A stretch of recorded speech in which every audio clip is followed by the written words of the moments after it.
Kapag ang mga bato o kidneys ay hindi na gumagana ng maayos, kailangan na ng tulong para linisin ang dugo. May dalawang paraan para gawin ito, ang hemodialysis at ang peritoneal dialysis. Ano nga ba ang pagkakaiba ng hemodialysis at peritoneal dialysis? Ang hemodialysis ay gumagamit ng makina upang linisin ang dugo.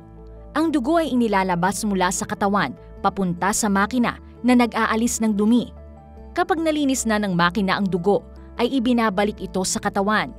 Karaniwan itong ginagawa sa ospital o dialysis center 3 beses sa isang linggo at tumatagal ng 3 hanggang 5 oras bawat session. Ang peritoneal dialysis naman ay gumagamit ng loob ng tiyan o peritoneum bilang natural na filter.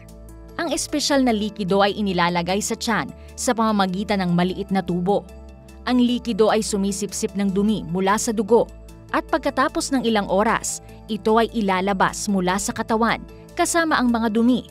Maaaring gawin ito sa bahay, sa araw o habang natutulog sa gabi. Ilan pa sa pagkakaiba ng hemodialysis at peritoneal dialysis ay ang frequency ng procedure o gaano kadalas isasagawa ang procedure.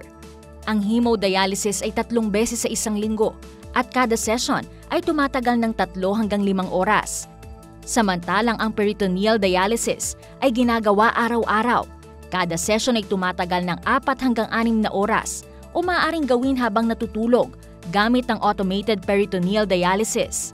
Bukod dito, ay may pagkakaiba rin sa epekto sa katawan.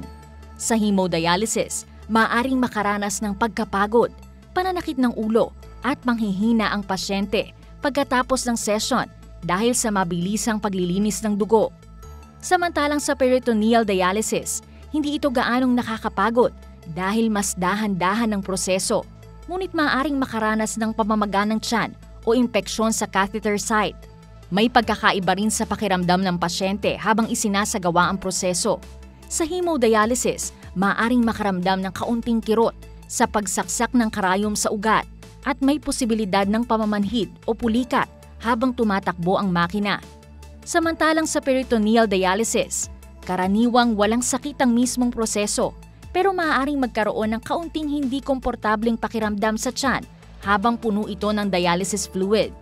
Mahalagang magtanong sa doktor kung alin sa dalawang paraan ang mas angkop para sa pasyente. Ang tamang pagpili ay makakatulong upang mapanatili ang kalusugan at kaginhawahan sa pang-araw-araw na buhay.